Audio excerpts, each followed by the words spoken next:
Welcome to 2023 and episode 159 of Dial the Gate. My name is David Reed. Writer, director, and executive producer Robert C. Cooper is joining us in this episode. But before we get started, if you like Stargate and you want to see more content like this on YouTube, it means a great deal to me if you click that like button, which will make a difference with YouTube and awareness of the show and will help the show grow its audience. Please also consider sharing this video with a Stargate friend, and if you want to get notified about future episodes, click the subscribe icon.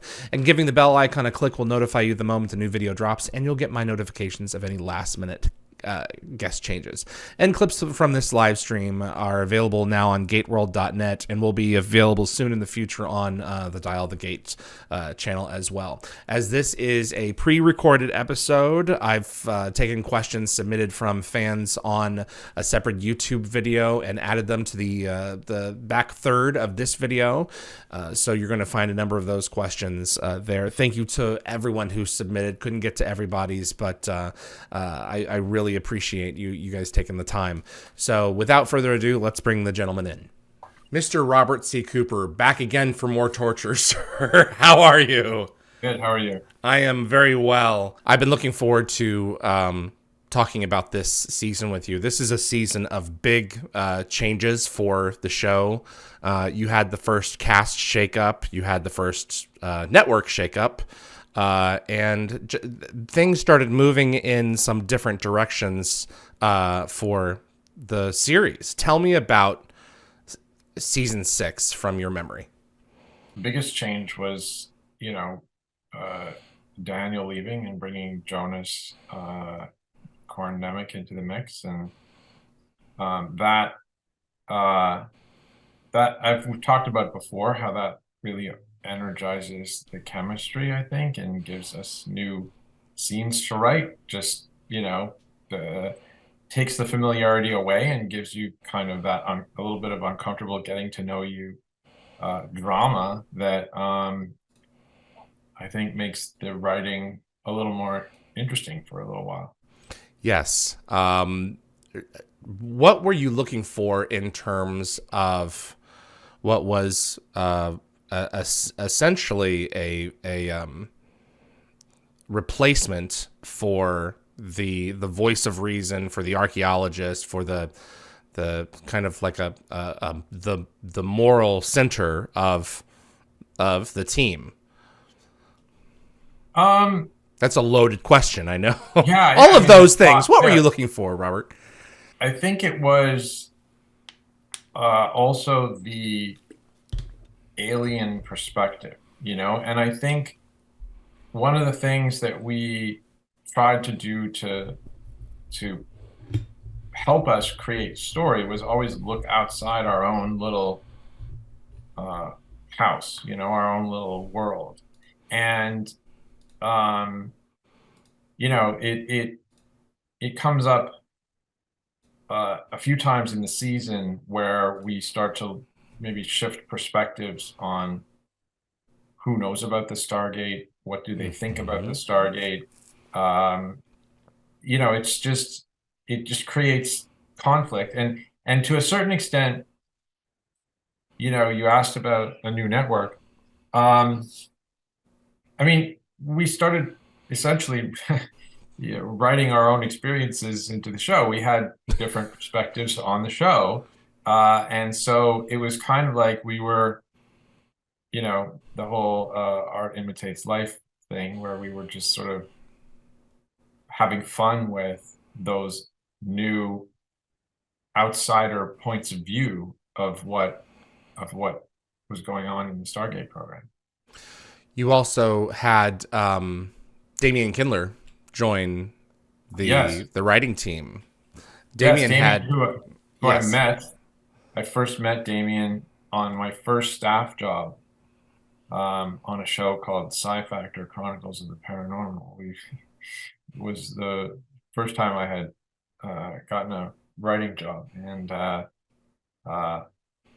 we met then and got to be friends and through that experience. He had Joseph Malazzi once coined, I think it was him who coined, a Kindler, gentler Stargate. Damien, he liked to push.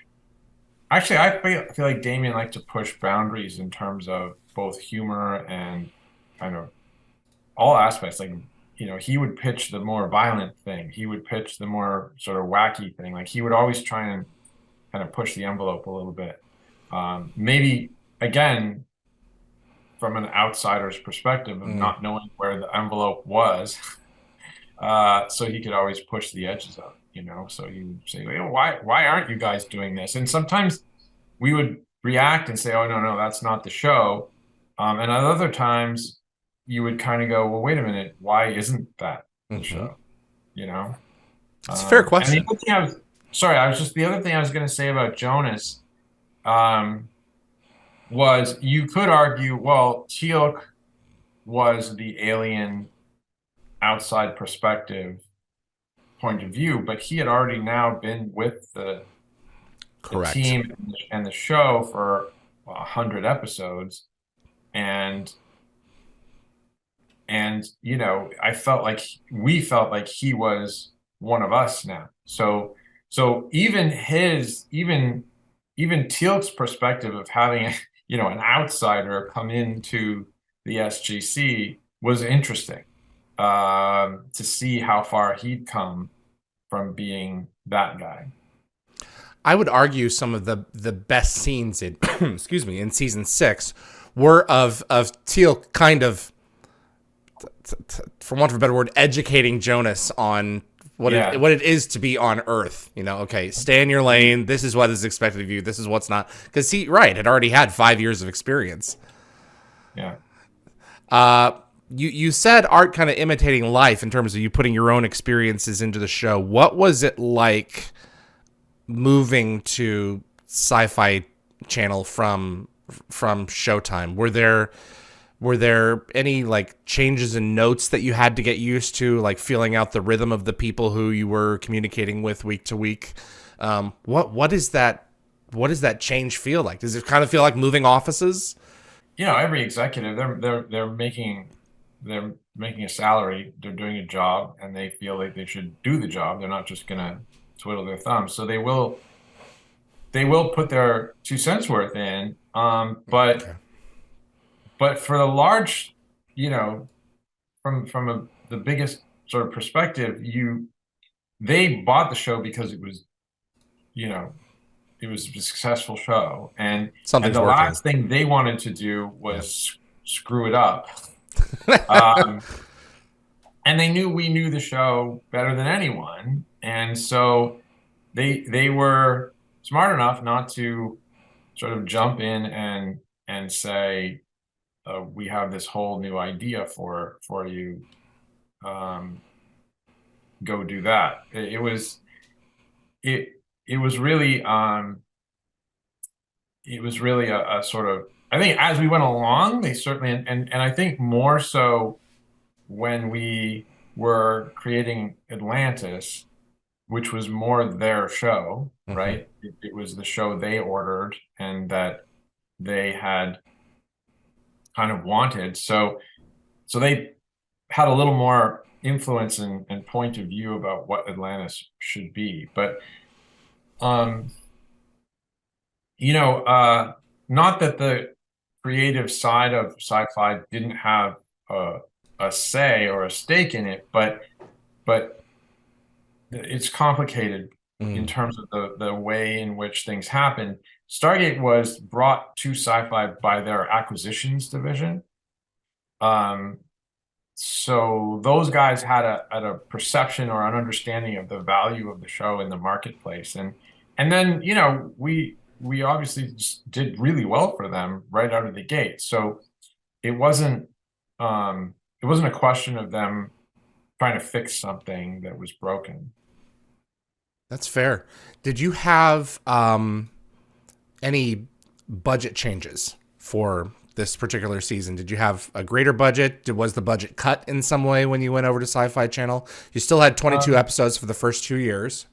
The budget is complicated because, again, nowadays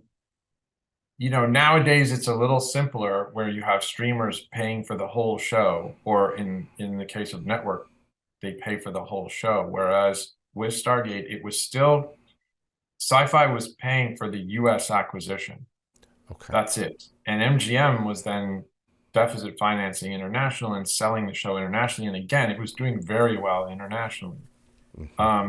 So the budget, frankly, the budget was far more affected on a day-to-day basis by the dollar and tax credits, because we used to get a whole bunch of benefit from the swing in the dollar. And there was one point, and I frankly can't remember where it was, but the Canadian dollar got really strong at one point, and I remember this.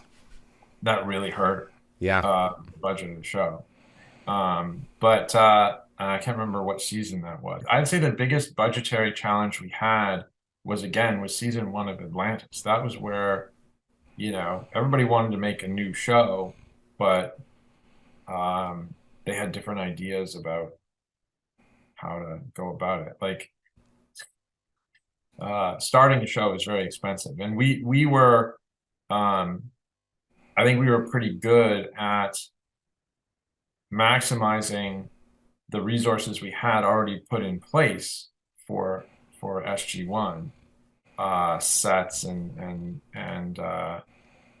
infrastructure, but the money they gave us for Atlantis was nowhere near enough to really make that show well. We've not been doing SG1 and kind of almost marrying the two shows together and sharing resources.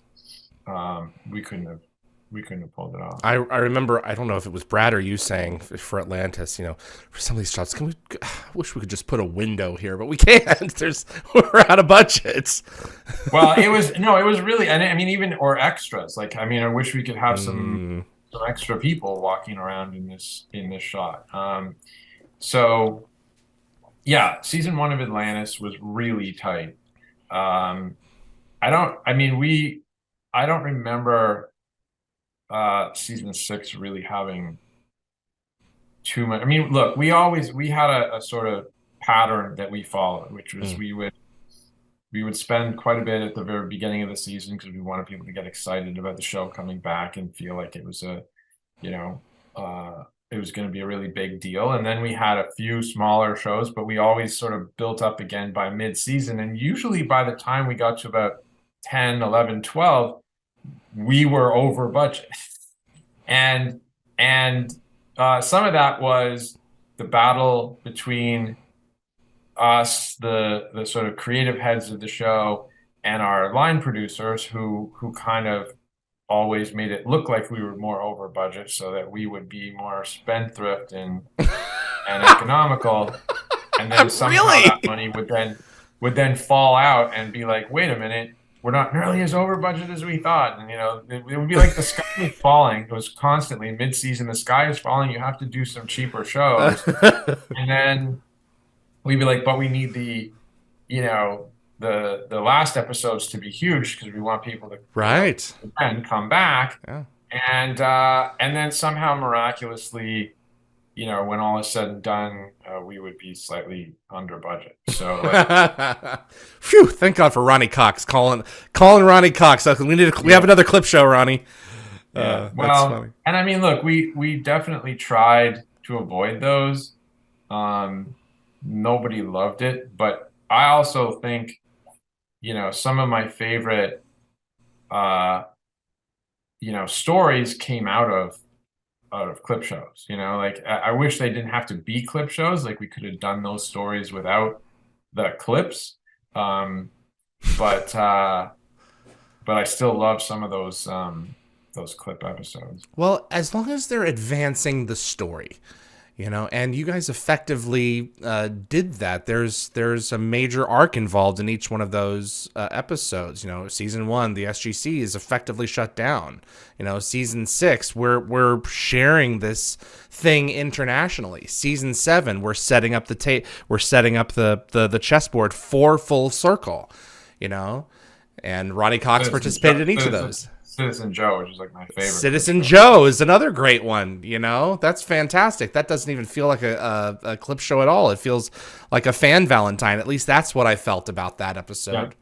Yeah. So, Corin's Corin was going to be. I think it's pretty obvious he was going to have an uphill battle to fight, no matter what he did. And I think that he pulled off what he was given pretty admirably. I imagine you anticipated some form of backlash with Daniel being absent. Did you anticipate the backlash that you guys actually received?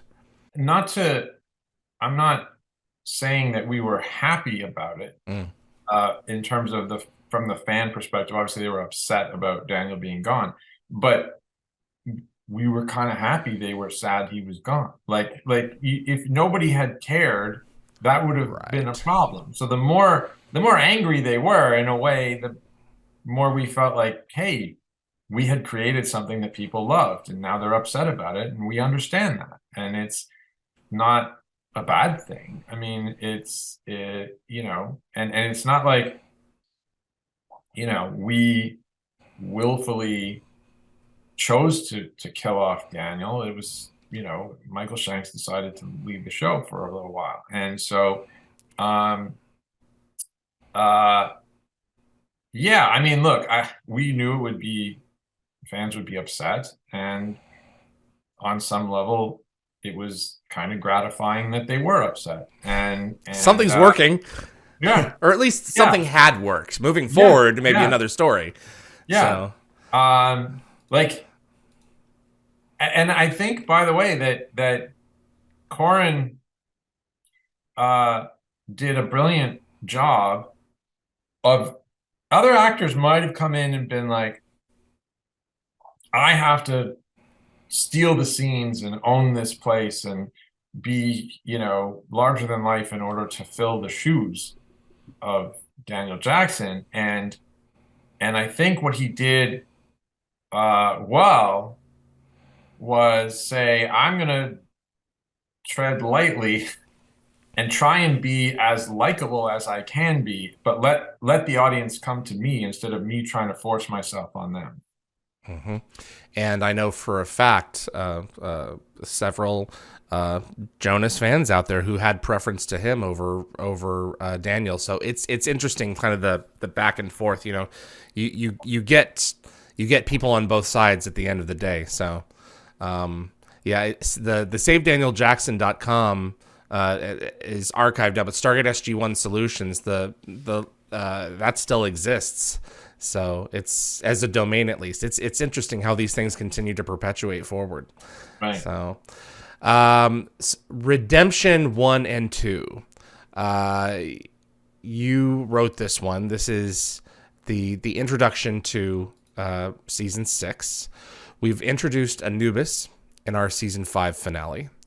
And you have a lot of things going on in this episode. I love the episodes that are named in such a way as to reflect one or two or sometimes even three different things within that show, because this episode is these pair of episodes are definitely about redemption on all different sides. You have the story of Ryak coming to terms with who his father is.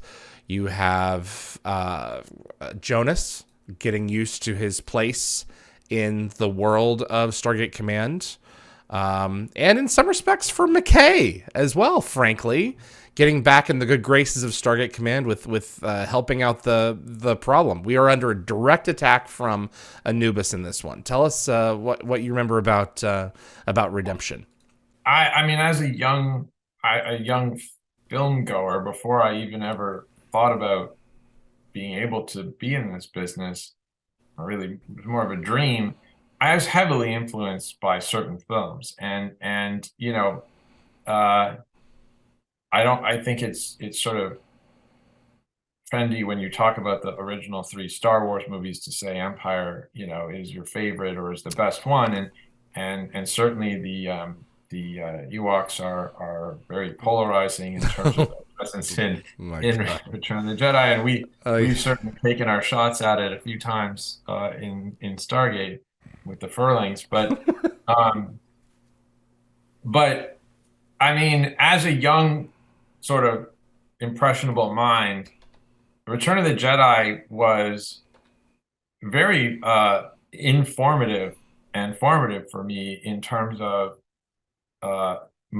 seeing disparate, separate storylines converging. Like different missions, all for the same purpose, working from different points of view. So you had everybody working together but apart.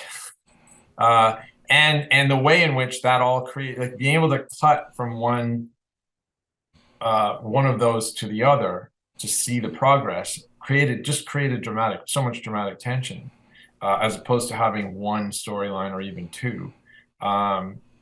So that definitely kind of heavily influenced my approach to doing those types of stories, where you would have these people often on different aspects of the mission, separated in our case by planets, all working together from different sides of it. So someone's trying to deal with the gate problem, going to blow up, while someone else is trying to stop the weapon from causing the problem. And at the same time, I actually don't remember where I learned this, but somewhere along the line I learned that it's always good to have more than one thing going on in a scene. So yeah, we got to stop this weapon from blowing up, but also, are you my father? Like. No, absolutely. And who are you and where have you been? Right. Like so.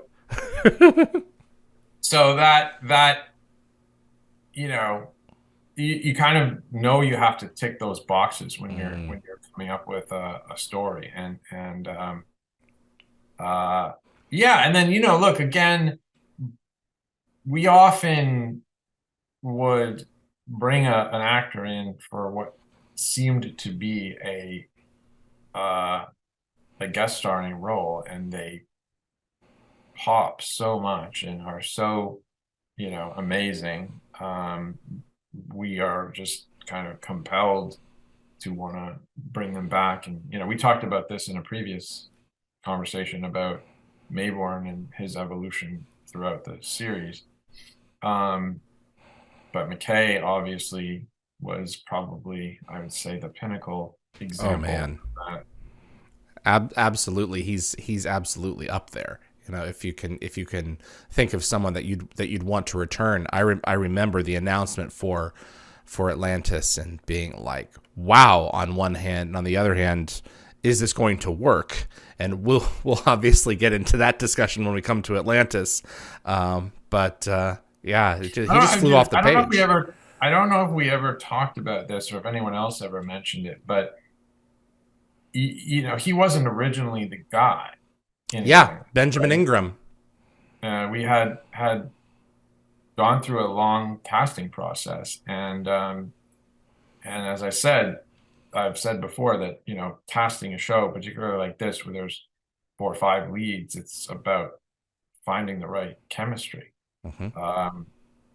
And so and you never know what you're going to get. Like, you can have an idea and try and force it and say, this is the character we've created for this show.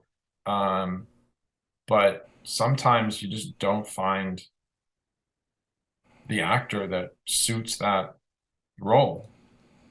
And so at that point in the process, we kind of looked at each other and we're like, we kind of have the guy. We just have to change the character a little bit. So, yeah, we always do. There's something I learned, and got to give a lot of credit to Jonathan and Brad for, is take the best actor that comes in for an audition, regardless of whether they're perfect for the role you created, and change the script to suit the actor, because that's more valuable than you trying to essentially execute your vision with inferior tools. If you've got something popping right in front of you, I mean, suppose you'd be crazy not to try and make it work. Yeah. exactly. So yeah, and Yeah, I don't David. know. Go ahead. No, I just David's incredible force to be reckoned with. And I think that this. I, it would have been awkward for him to make the transition to Atlantis had he only appeared in 48 Hours. I think Redemption really facilitates the likability of his character, especially once Sam accepts him. That's the key, because once Sam accepts him, then we are given permission as an audience to accept him as well, because Sam's on our side. We're with Sam. So. Right, because he's a class of character that is what I like to call unlikable likable. Right? He's unlikable. You don't like him initially, and it's only after you kind of get to know him. He's a villain in his exterior. Yeah. And then the more you get to know him, the more you kind of appreciate him. And then you kind of get to like him. So it takes a little while. He's more of an acquired taste. But also, I enjoyed disliking him at the same time. Right. Well, yes. When he would mistreat underlings, I've always said that about, with other writers in discussion about pitches and creating shows, that, you often use the word likable in terms of evaluating your lead character. But the truth is, a better word is watchable. Yeah. Like, you don't have to create, like, the old school way of writing television was that your lead character had to be the hero and had to be likable. And a lot of actors would look at their part and give notes related to, well, this makes me unlikable. And it's like, maybe that's just making you more three-dimensional and more relatable because you're not perfect. But I think there's, and then we sort of fell into that long, dark hole of, anti-hero heroes, of people horribly flawed, but at the same time, compellingly watchable. And I think the reason is, more than likability, we are attracted to competence. And that competence can happen in one particular arena, while the rest of the character is incredibly flawed. And so we admire that competence in that one arena, and at the same time enjoy seeing them trip and fall and do bad things in other ways, because it's much more relatable to our own lives, Yeah, Breaking Bad. I mean, you look at that one. If Walter White is really good at doing something illegal, does it kind of make you feel bad that you're enjoying watching him do it? Or at least I would enjoy watching him get out of the situation that he put himself in. We all want to do dangerous, bad things with safety guardrails on. There's something kind of fun about living in that world. It's like why gangsters are so, appealing. In the same respect, Tony Soprano was, he was a murderous gangster, but he was also the best at it within the show. He was the smartest guy, and he also didn't want to be doing it. Like, there was an aspect to him that was like he just wanted to be a good dad and he wanted to get out, but he was also really good at what he did. He was much better at that than anything else he could find to do in life, or that he could figure out to do in life. And so that created a push-pull that I think everybody is interested and attracted to, is that sort of struggle. And at the same time, kind of like there's occasionally people I wish I could strangle. Yeah, Kinsey is so polarizing on the online forums, even to this day. It's interesting. He'll come up and I'll bring up Kinsey, or someone will bring up Kinsey. Like, oh, I hate him. I hate that character so much. He just makes my blood boil. I wish he would just die. I can't stand him. Like, and I have to ask, and I often will ask, it's like, isn't that because the writer and the actor are doing their job? Or do you hate the character because he's not written well? Well, it's never that. It's because he is a proper, realized opposition to your hero, to Yeah, the that's people that called you're an rooting for. antagonist, and you wouldn't love your hero. I don't. I mean, maybe there are people or fans out there who would just like, you know, everybody to be shiny and happy and holding hands and skipping through the Stargate every week. But you need antagonists. Your hero is only ever as good as your bad guy is bad. I think inevitably the more you love your hero, the more you're going to hate the person standing in their way. So it's a testament once again to being successful at creating that dramatic opposition. So I don't take that as a negative at all. In fact, I think, Ronnie Cox would agree that it means the more people hate me, the more I'm doing my job well, Yeah, but they hate him more than they hate world dominating oppressive Gould, and I was always fascinated by that. It's like, okay, you hate the politician more than you hate this guy who's wiped out millions of people. But he's closer to reality. Like Yeah. they're transferring some, That's correct. They're projecting some hate that they have for something that is real politicians onto him, and whereas the alien on some level, that your heroes are going to defeat the alien, right? And the problem is, too often politicians win. Yeah, that's true too. And I think, I think we feel this frustration around that type of, like, it's hard to fight bureaucracy. And it's, again, one of the reasons I liked those elements of the show was because it kind of, people often ask, well, what are the reasons, like, why did Stargate work? What are the, sort of tentpole reasons why Stargate was successful? And I think, the one we talk about a lot is the sense of humor, which a lot of sci-fi shows don't have. And two was that it was taking place now. It was us. And we were not afraid to bring, like, other shows dealt with those things through similarity and allegory and that type of bringing the world into their world. But in Stargate, it was our world. So we could have those discussions and those characters like politicians and presidents and real life generals come into the show and play themselves. And just the other side of the galaxy, someone, we're in another galaxy, and you're struggling to survive, and then someone comes in and usurps your command, like it happens to Weir more than once. It's a fascinating dynamic. Frozen, which is kind of a pseudo part 2 to Solitudes, and really putting pieces into place for what could potentially be another series or another something for Stargate. We have this woman frozen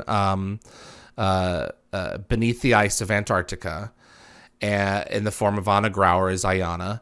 And I'm assuming at this point you have completely decided that the ancients are our ancestors, and you're moving those pieces into place. Am I right? Well, yeah, more than that. I feel like that was something that we were pretty confident in. What Frozen did was introduce the idea that we human beings were the second evolution of humanity, and that the first evolution had ascended. That was sort of the first real big clue about the ancient mythology. Who built the Stargates? Why are they around? Where did the people go who built them? This was the first time we were going to really let the audience know what we thought was going on. Yeah, where do we come from as a species? That's a big question. That's tackled in this episode, and ultimately, we move forward with that in full circle. Um, Anna Grauer, I loved her performance in this, and it was, I was hopeful that she would return for the Atlantis pilot in some small way. And I got on the phone with her after you guys this episode had aired, and I said, and Atlantis was beginning to be in production, and I said, have they called you? And she's like, no, they haven't called me. And then lo and behold, there she is in the beginning of the show. And I haven't decided to this day if she fibbed to me or if she actually hadn't gotten the call yet. Probably not. Probably not. Yeah, exactly. I don't think she would have lied about that. And the relationship between her and Jonas is great in this episode. I think it pardon the pun, I think helps people warm up to the character a lot because we see how sensitive he is and how Corin is able to pull this off as an actor. I think he played it really well. Yeah, that episode was sort of, I constantly go back to the movies that sort of I was, inspired certain Of course. ideas. Obviously this one, I've always loved The Thing, the Carpenter movie, and it was like, I want to do one where we're in an ice, a base, in a frozen world, and then there was a movie not pretty well known, and probably I haven't seen it in a very long time, but it's called Iceman. It's about thawing out a Neanderthal. And yeah, I remember the process in the movie of thawing him out and then bringing him back to life, and I was like, that's kind of cool. This was the first opportunity or first situation where you had to exit? I guess the second, because when his daughter was born.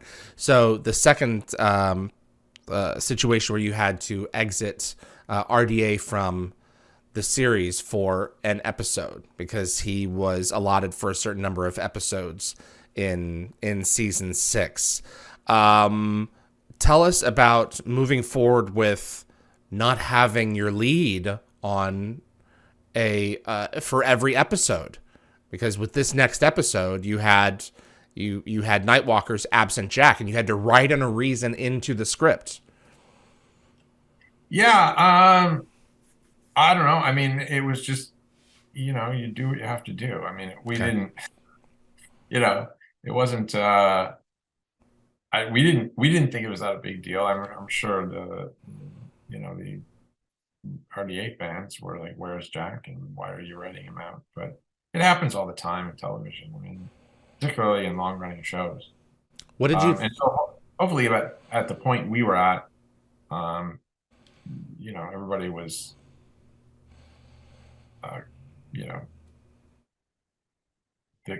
the other characters were strong enough to carry an episode for sure. So wouldn't have felt like too big a deal.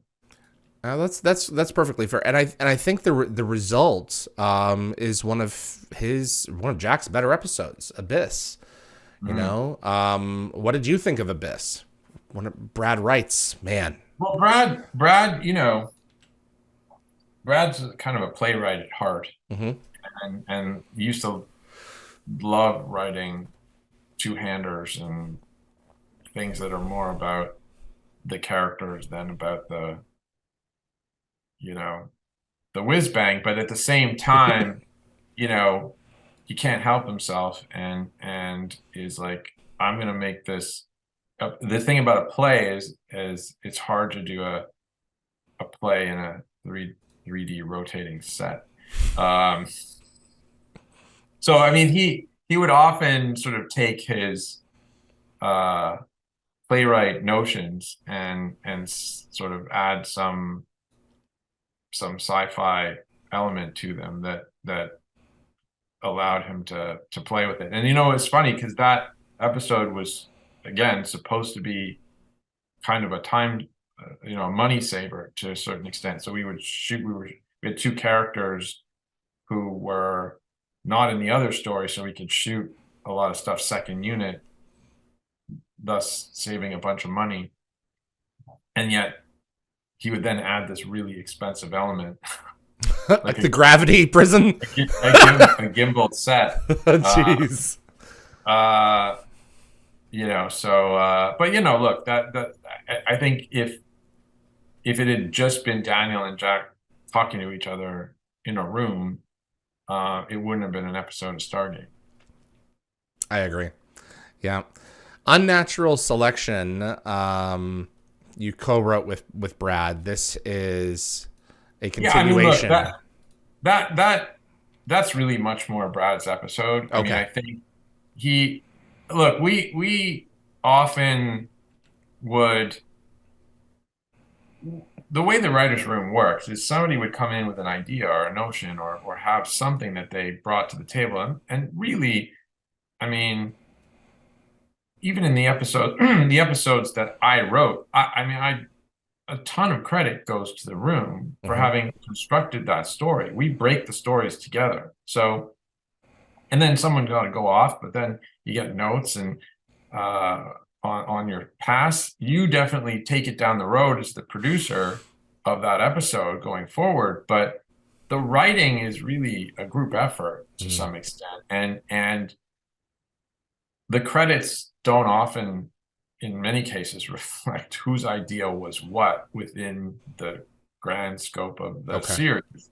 I think Brad, in that particular case, I don't remember honestly the real genesis of that story, but it may have been that I pitched a significant element of that story in the room, and Brad felt like he wanted to share story credit with me as a result. I honestly don't remember that particular incident, but those sorts of things happened where, look, there's episodes where Brad and myself and Paul and Joe all got story credit because we felt like we actually came up with that episode together, and then someone went away and wrote it. So why things are credited the way they are is very complicated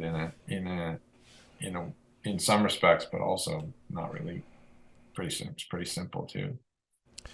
This episode has one of the more heavy endings to really any Stargate episode, where Jack used the trust of a burgeoning human consciousness, human-like consciousness against him. And it has consequences later on, as we see with Samantha getting tortured as a result of this, which all of us were like, well, kind of saw that one coming. I mean, we betray what could arguably have been a pretty interesting ally, so that we can get out of the situation, which we probably wouldn't have otherwise.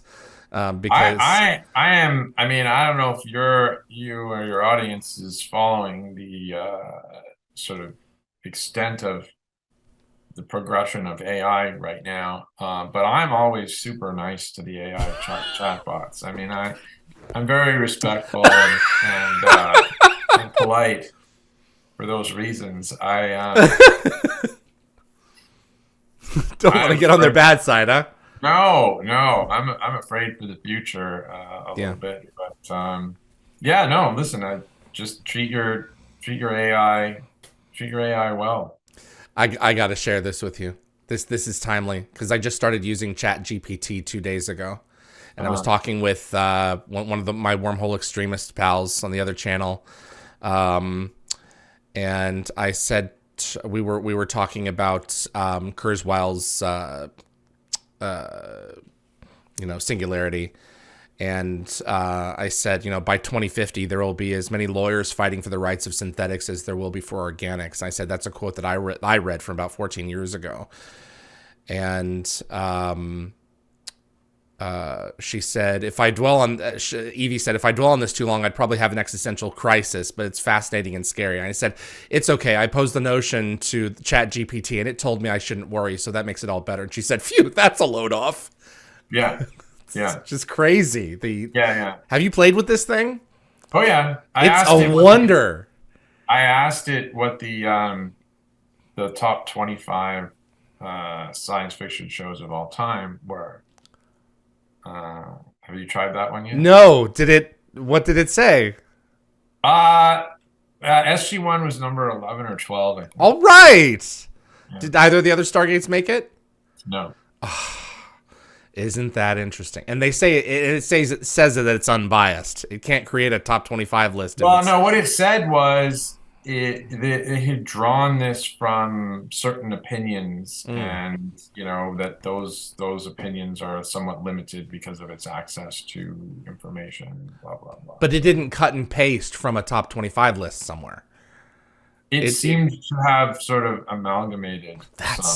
That's the scary thing. Up until 2021, it has the wealth of human knowledge. Limited human knowledge. I don't think it's access to everything. Okay, but there are arguably, ones that are. I mean, like, I honestly feel like Watson. The whole other conversation, but yeah, it feels like someone threw out a hand grenade, and everyone else is holding back on their cruise missiles. It's like they're out there, like people are like, oh, this is going to be a Google search killer, and it's like Google has an AI that they just haven't released, and who knows how powerful that is, and apparently they say they've firewalled it from the internet, but oversight. Where's a Kinsey on that one when you need one? Anyway, well, I don't know how you regulate it. I don't know how you regulate, because once the cat's out of the bag. I think that the scary thing for me is not that these things exist, but the velocity of the change. It's and I said this to Evie, it's too fast for our ape brains to keep up with evolutionarily. Well, I was having dinner with some folks last night, and I got in the car with my family afterwards, and I said, not that these people are arrogant or anything by any means. It's more like arrogant by actual pure dictionary definition. We are too arrogant as a species to fully accept or comprehend how much smarter than us these things are and are going to be, and how exponentially quick they're going to learn. Like people are like, oh, but ChatGPT keeps making mistakes or saying wrong things. And I'm like, great. Now, today, but next week it won't. A month from now it won't, or yes, there's a certain influence that certain people have over it, but which is the determination of the facts on which it bases itself. But which is scary in and of itself when you want to spread misinformation. But the actual brain behind it is not flawed, and is going to continue to get smarter and smarter and more capable beyond our ability to understand it, never mind control it. If it hurts us, does it matter if its reasoning is malice, malicious intent, or if it just or some other reason? The end result is the same. So it's extraordinary. Paradise Lost. This is one of my favorite episodes because it's an O'Neill Maybourne story, and it's kind of the culmination of their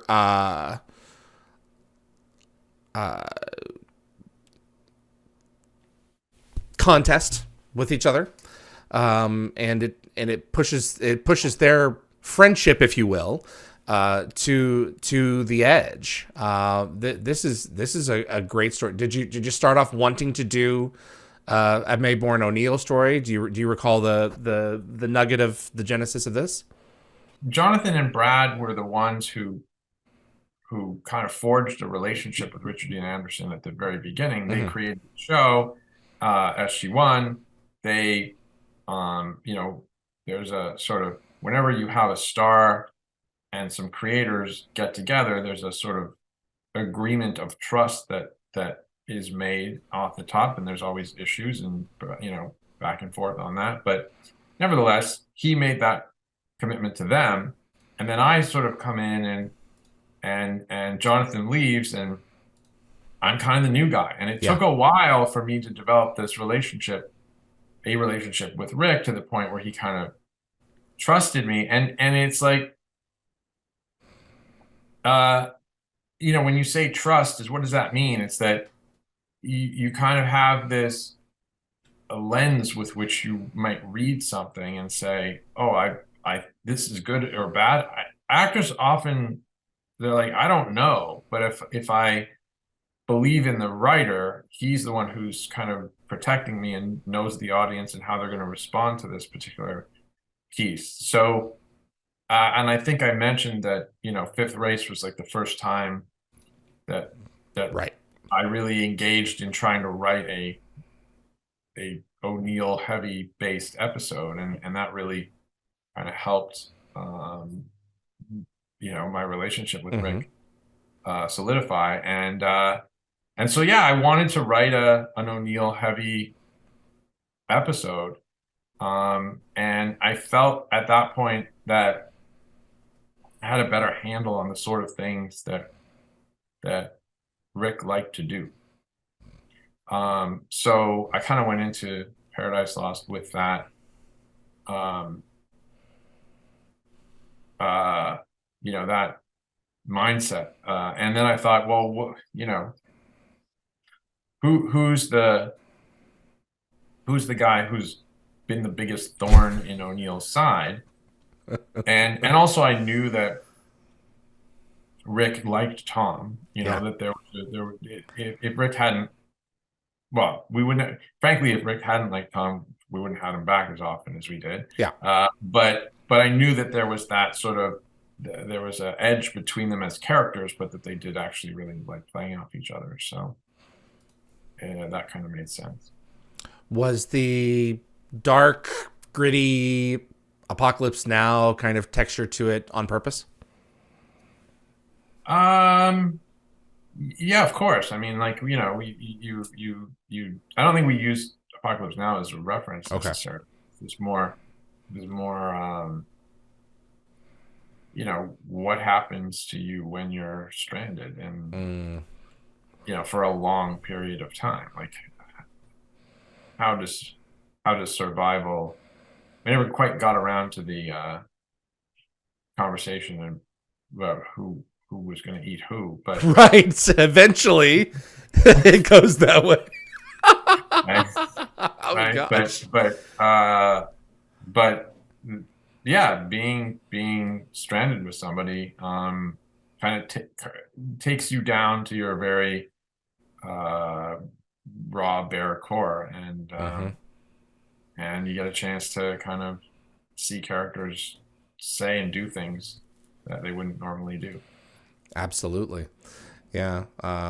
Jumping ahead a little bit, I remember you having this, I think it was you who had this conversation with Ben Browder about tearing up the bedroom in Unending. And it's like, he's trapped in here at this point for probably 10 years. Let him go a little nuts. Be free with your hero. It's okay.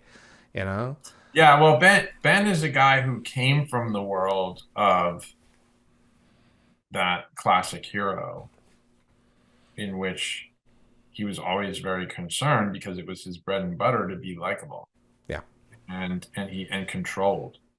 Like he was in control, and it was difficult for him to wrestle with the idea of being out of control because and his other argument was, control of oneself is the prime directive of being in the military. And he didn't want to disrespect that either. And I was like, you're so far outside the realm of that responsibility in this particular moment that I think it's okay. And in fact, it to me would have been almost weirdly insane for him not to be a little more emotionally unhinged. Well, with that, if I may go down this for a minute, with that particular episode, if you don't have the someone experiencing a crisis like that in an episode where they pass 50 years together and alone, it wouldn't have really made sense as an episode as much as it did. You know, Yeah. you have to see someone snap. Yeah. And it would have made sense for it to be Vala, but at that point, you know, Vala really had Daniel. So you had to go with someone, and I think it Yeah. works. You know, part of the beauty of science fiction, which you don't have in drama, is you can create scenarios that allow you to take your characters to total extremes and then bring them back and not have everybody say, but wait a minute, aren't they dramatically changed in some way from that experience? And yes, you want them changed somewhat and to evolve, whatever, but it's like it's a window into what they might be if Correct. this happened to them. And drama doesn't allow for that because, you know, if you have a character who goes off to war and comes back, they've always had that experience, and they have their character has to be informed by that, or you're not being true to their character. Yeah, moving forward, right. Disclosure. We've discussed Stargate Disclosure to a degree. You did excerpts of this episode, but as a group, did you approach season 6 like, okay, we want to let a few governments in on this? When did that conversation come into place? Let's let a few more governments in on this secret. If and when we do an international expedition at some point to another galaxy, it might, you know, behoove us to let some of those governments know. Yeah, I mean, again, I like to draw the analogy to the moving to a different network and having different people's points of view suddenly influence the show. But I also, it was just, we had done so much with the Russians. It was like, how is it possible no one else is hearing about this, you know? And They were on the dark web, according to well, Martin Lloyd. yeah, like That's probably Kinsey, though. there's just, you know, not too many things are actual secrets at some level. Right.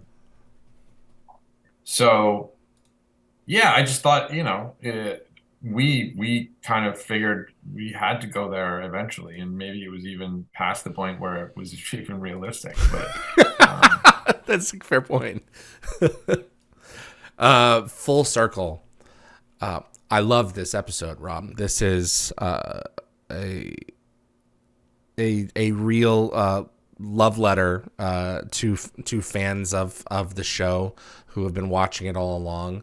You bring back more than one or two actors from Children of the Gods into this episode to give it more weight and meaning, and we lose Abydos in a way. The Abydosians still exist in one form or another, which I think some fans could argue almost is a cheat. It was an interesting approach to take. What do you feel about Full Circle in hindsight and how it achieved what it achieved? it's funny.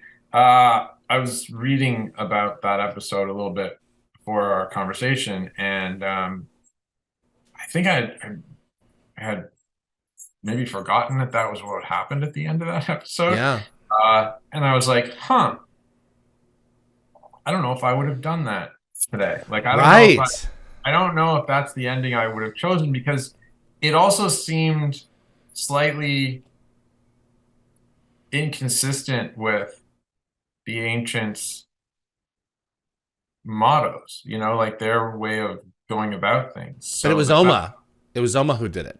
I And know, and yeah, and so she's acting outside, and she was the sort of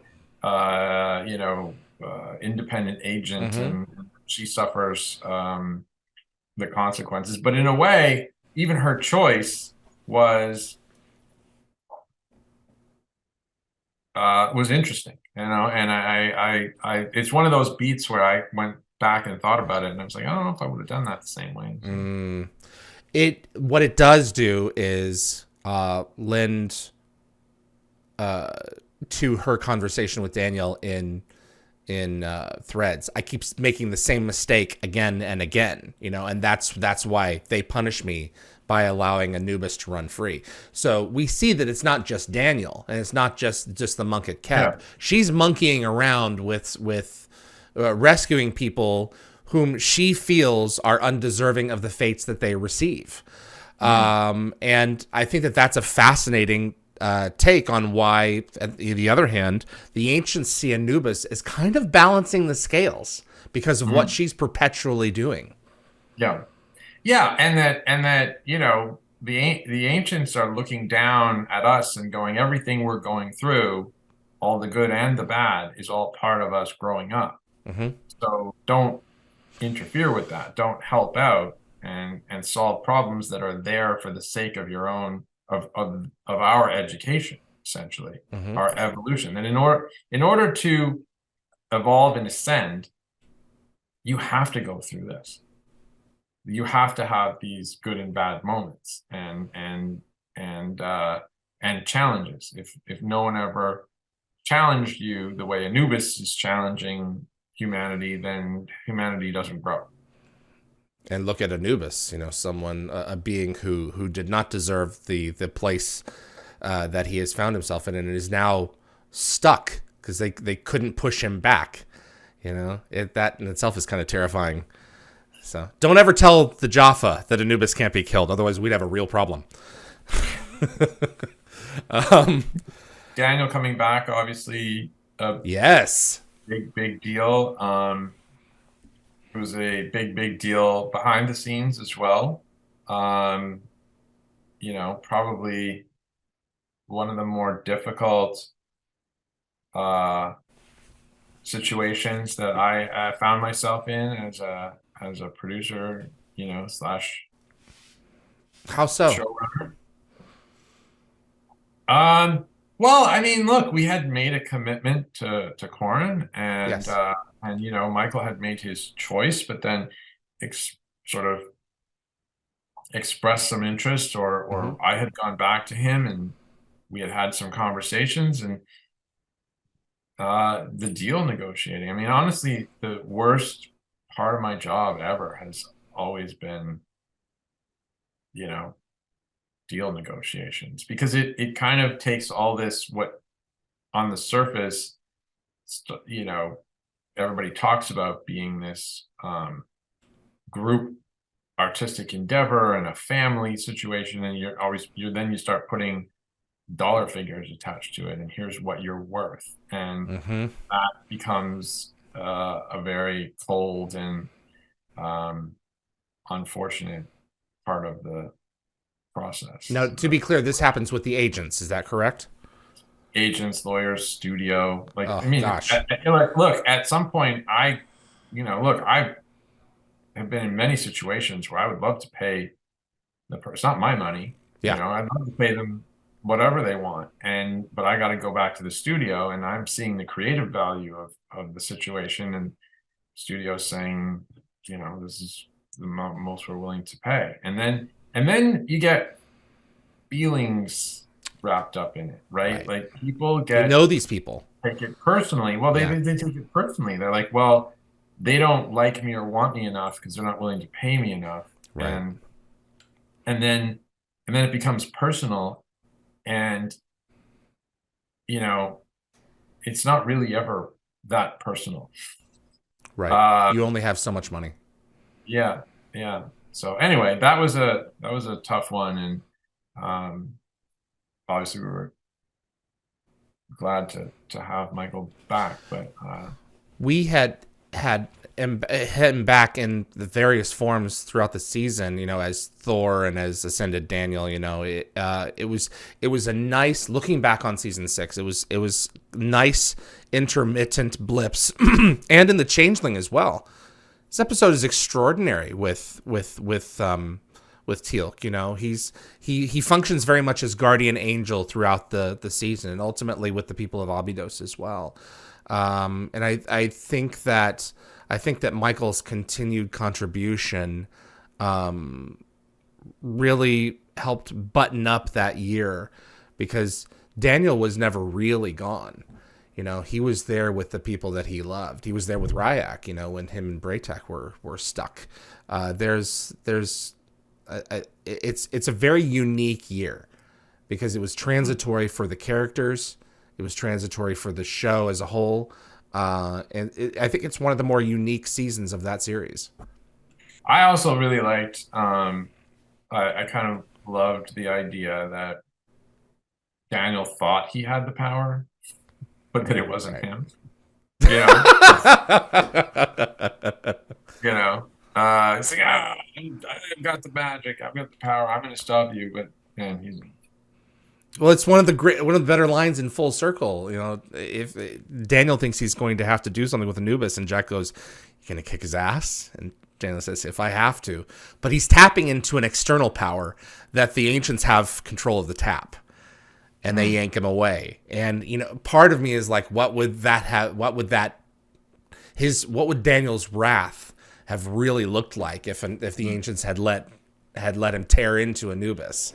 It probably would have been something like we saw in the Ark of Truth. So it's good stuff, man. How do you feel about season 6 as a whole? Did you accomplish what you wanted to accomplish?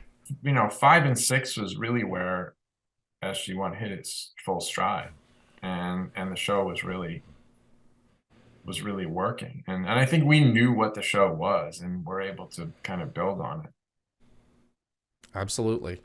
I have a question that I have been meaning to ask you. I'm sure one of them, many dozens that come in and out of my mind, but it's really relevant to a piece that you did later, and then I'm going to get to the fan questions. Sure. In the Ark of Truth, we have probably the MacGuffin to end all MacGuffins. We're going to go through the Supergate. We're going to go into the Ori Galaxy, and we're going to find this thing that's been buried for millions of years that Daniel read about, that should help us win the war. Was it your intention? There's a little bit of talk about this between Daniel and Vala. Maybe the Ark of Truth is capable of making you believe other things that are true as well. Maybe we're supposed to believe certain things. And I have always wanted to know, and was it your intent then, and is it your intent looking back, that the technology explained why something was true to someone, or could the programmer just make the person believe whatever they wanted to believe, essentially brainwashing this? Ask Mark Zuckerberg. Yeah. I mean, it's so much kind of related to that now. I mean, I saw it as it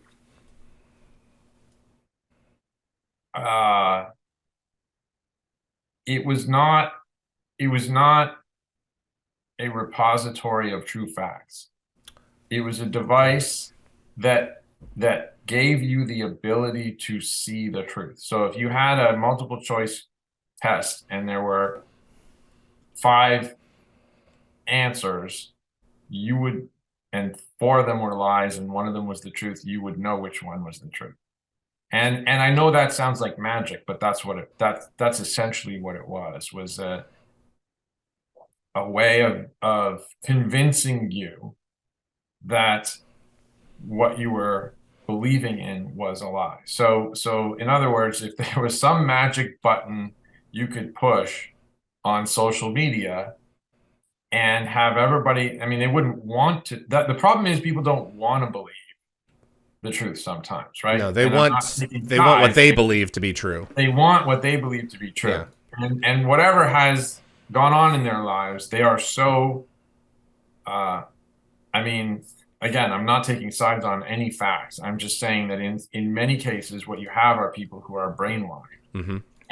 And what the Ark of Truth was an unbrainwashing device that would relieve you of that, you know, condition under which you were convinced to, and to a certain extent, we had sort of explored it a little bit in the past with the Jaffa and and the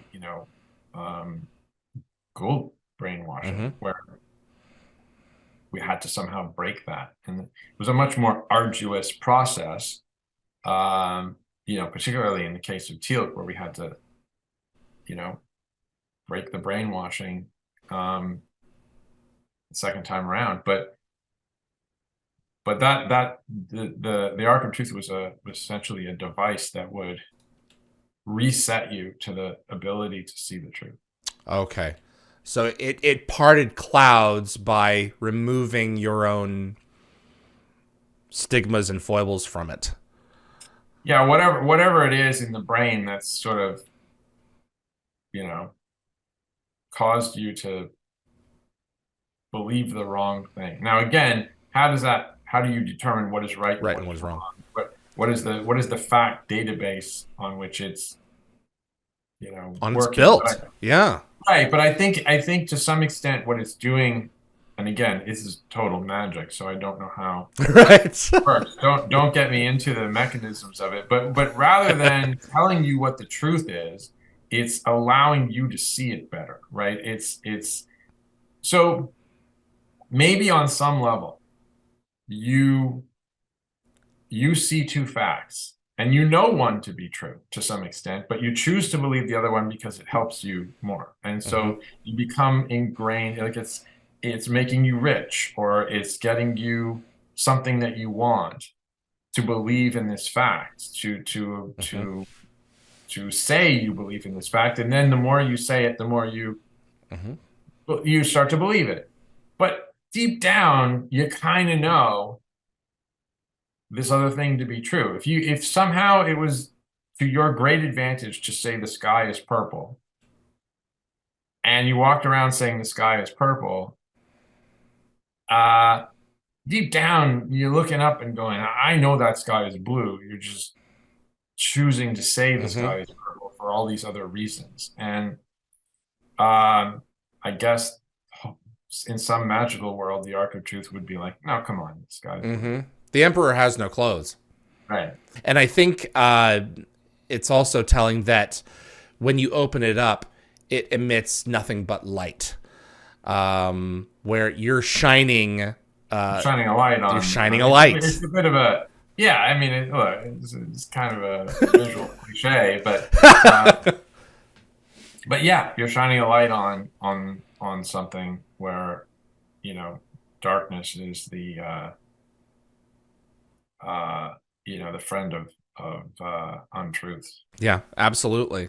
And we'd better be very careful as to where we store that thing, because if someone figured out how to reprogram it to make someone believe something else, you could have quite a hellish device on your hands. Right, but again, that would be that back to our ChatGPT conversation, where if it were a fact spitting machine and you were able to feed the facts into it, that's different than a device that resets your brain to be able to understand what is true and what is not. Now, obviously, if we were all told something from the moment we were born, we'd all believe it. It's not within our control to see through those lies. But I don't know how to construct that type of machine. But it was interesting to wish that something like that existed. It would be an easy way to undo people who believed in something that was so harmful. You know? Obviously detrimental. But then again, it goes back to the larger existential question: whose truth? Right. And that's what I love about science fiction. Yeah. A few questions for you from fans. Season 6 is the first season on the new network that really feels like a whole new level compared to the progressions in the first 5 years, with the first real Earth ship, Anubis's first real attack on Earth, a whole new kind of replicators, first hints at the Lost City. I'm curious if that was the new network pushing to raise the stakes significantly, or just organically what you guys came up with in the writers' room during that year. To be honest with you, we've kind of answered that question in the course of this discussion. I mean, all due respect to the person who asked that question, yes. I think particularly Daniel was the biggest change, but in every season, particularly from I think 4 on, we had come to a point where we felt like, geez, maybe we've told all the stories there are to tell, and it became harder in the writers' room to sort of say, well, how are we going to keep this show fresh and new? And I think you had to come up with ways to alter the internal chemistry, changing leads or characters, but then also changing the outside perspective. So what are the pressures that are focused on our characters, so that they have challenges to face, different, new, interesting challenges to face. So opening the world up is the way to do that. The way to do it. That question was the one with the many Z's. Submitted that. Kareem Alashmawi. There was a Dean Devlin interview a while back where Devlin mentioned how the artist sourced the Stargate idea from sci-fi novels. Did you ever draw inspiration from episodes from any novellas or novels? We know a lot about movies that you pulled from. Was there any particular novels or novellas that you took inspiration from? Not that I can think of. Okay. I mean, I didn't read that much sci-fi when I was younger and had time to read. But I read a lot more fantasy than sci-fi. I think that's a fair answer. Jack wanted to know, are there any Trek actors you thought would be perfect for a role but you could never secure? I mean, I could go on forever, but I'd also have to go back and kind of look at it. I mean, there were all kinds of people that we would love to have had. Yeah, I remember at one point, maybe not quite the question that's being asked, but someone at the studio wanted us to try and get James Spader on the show, and we were like, first of all, he's going to cost more than you're willing to spend. But also, Michael Shanks is playing a character that James Spader played in the movie. I mean, who is James Spader going to play? Like, what do you want him to do? Do you want us to not acknowledge that he played him in the movie? And then where does the benefit come from? Yeah. Right? It would have been like having Kurt Russell come in the show and, play another O'Neill with, 1L. Yeah, it was a weird suggestion. I mean, look, we were very, very fortunate over the years. We had a lot of people actually come to us and say, be on the show. And we had some truly incredible actors over the years. But I'm sure there were many situations where we would go out to people and didn't get them. Having watched Spider-Man No Way Home, in some kind of a situation like that, you may have been able to pull it off, where if you were doing like a multiverse kind of story, that may have been interesting for James, but you're right, it would have been very expensive. Well, and also, at that point, Michael had inhabited the role in such a different way, made it into something different. He sure did. So, Purple Hannah, in SGU, you introduced the concept of seed ships, but in the Milky Way and the Pegasus galaxies, where were those gates manufactured and how did they get deposited on other worlds? Does it make sense that each of these galaxies had seed ships of their own? Um, at some level, this feels like it feels like a question like how did Walmart become Walmart? You know, I mean, look, clearly we felt that the ancients had evolved in the Milky Way galaxy, had built the stargates there, um, eventually, ascended. Prior to their ascension, they, in a quest to understand the universe, Mm, had sent out at least one that we know of hmm exploration ship that was meant to place stargates on planets where they could then go and explore. It was our Hubble, it was their Hubble telescope, hmm going out there to check things out. So, I mean, I don't know really if we ever really answered the question of how they put stargates on other planets from where they started. They had ships. I mean, they could. The Stargate, I think, was um, you know, it was a secondary mode of travel for them.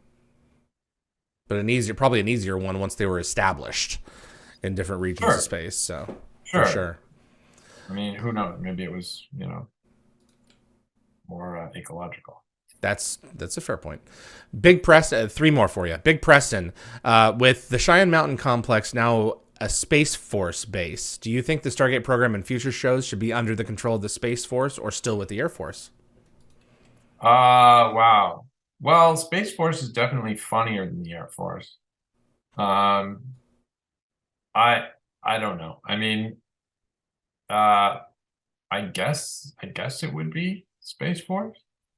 I don't know too much about other than the Steve Carell show. I Oh, don't I've know. not seen it. Okay, I know that it's out there. Um, I don't know.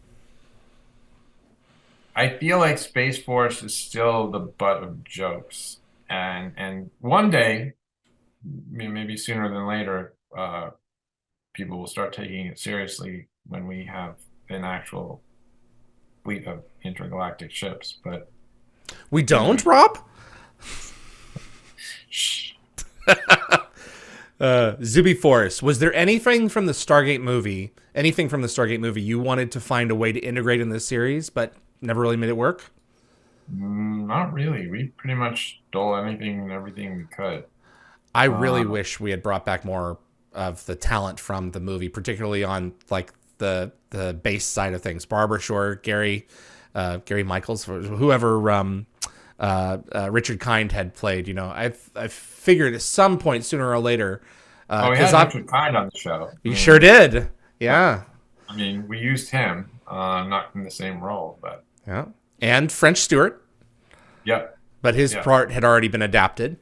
So yeah, no, I don't feel like we did.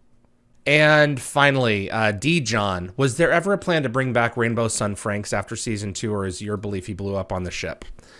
And of course, in sci-fi, no one is ever truly dead. I know everyone wanted to sort of give the character a proper send-off.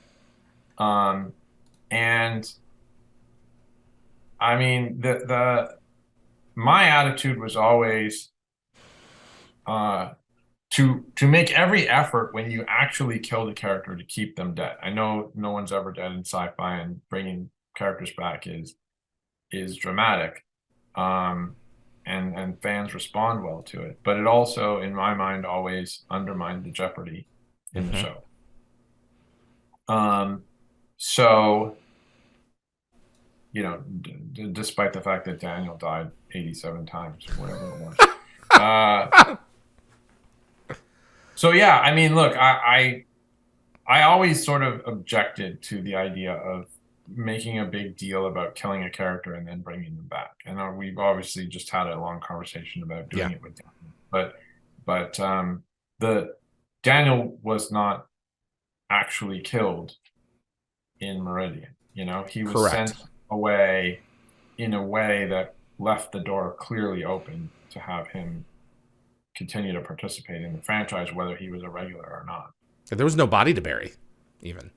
Well, no, I mean, I think when we did Abyss, he had not expressed or agreed to come back yet. Like it wasn't like that was that Abyss was more how we had intended to keep Daniel alive in the show going forward. So I don't think Daniel's a good example of killing a character and then bringing them back. Yeah, I I had always, I had loved Sunday. I had loved Carson's exit in Sunday. And when he was brought back, I felt that the episode lost a lot of its edge in rewatches for me personally. I know Paul McGillian, I have raised this with him. He was understandably like, well, I wanted to come back, and and the other aspect of it is a paycheck and everything else. And he's a great guy, and I do love his performances in later seasons. But Sunday is my favorite episode from Atlantis, partly because of the weight of the death and the scenes that our characters have to work themselves through because of that experience. And I think I agree with you. I think when you deal with alternate realities and knows whose realities of more importance and bringing characters back, I think you cheapen that original loss. Yeah, and the stakes are just not there. You get lost in there's no weight to it. Is the way you put it. You're entirely right. Well, I appreciate you coming back for another round with me. I appreciate anybody wanting to hear me talk. So absolutely. Hopefully, this year we're going to hear some kind of news from Amazon on something moving forward, and I'd love to hear your comments on that as the news evolves. But it means a lot to me that you're taking time to spend with us moving down through these stories, and we never take it for granted, Robert. So thank you so much for your time. Thank you. Yeah, look, I am shocked that that the powers that be at Amazon are not in any way kind of reaching out to the people who made that franchise as successful as it was. I don't really get that at all. I don't know what's true or what the rumors, like what's actually behind some of the rumors that are out there. There's a lot floating around. I just but turn I also it off. I think the reality is that they actually haven't made decisions. Like they're just not. They're very early on in having acquired all of the IP they did from MGM. So I don't expect it to go as quickly as maybe fans would like. It's going to take a while to move through all the IPs and figure out what they're going to do with. I mean, they're just getting cracking with the film ones, so it's going to take a while for them to move forward with it. But I still Stargate still comes up in the news stories about the acquisition, so it's certainly not going to be first, but it's not going to be by any means the last either. So it's going to be interesting to see where. No, it would be madness if they didn't somehow capitalize on that piece of IP. Yeah, I mean, look, all of the streamers are going through a lot of change right now. One of the problems we're having as a company, as someone who develops projects, is the people we're pitching to are changing so dramatically. Honestly, I'll have meetings with people and the next day find out they were fired. Wow. It's really it's a tough time in the business, and there was a lot of growth and expansion and buying for a long time, and now that is really hitting hard, and you're Oh yeah. seeing a big contraction, and so just these places are just really trying to get their houses in order, much more so than coming up with master plans. Yeah. Yeah, I read a headline a few days ago. The streaming salad days are over. So for sure, whatever happens next, it's not going to be boring. No. But as someone trying to sell stuff out there, it's a little frustrating when right, when the people you're selling to don't really know what they're doing. For sure. Well, best of luck on that end. And I look forward to when you do get situated with someone, because you will, discussing those projects with you. Yeah, for sure. Thank you very much, David. Always a pleasure. Absolutely. My continued thanks to writer, director, executive producer Robert C. Cooper for continuing to take this journey with me through the Stargate content. And I hope that you enjoyed that episode as well. If you enjoy what you've seen in this episode and you want to see more content like this, I appreciate it if you click that like button. And Dial the Gate is brought to you every week for free, and we do appreciate you watching. But if you want to support the show further, buy yourself some of our themed swag over at dialthegate.com/merch. And thanks so much for your support.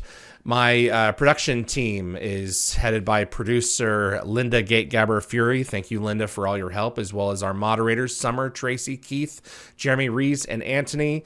And a big thanks to Frederick Marcoux, our webmaster over at Dial the Gate. He's with Concepts Web. And my thanks once again to Robert C. Cooper. We have more episodes heading your way, so stay tuned. My name is David Reed for Dial the Gate, and I'll see you on the other side.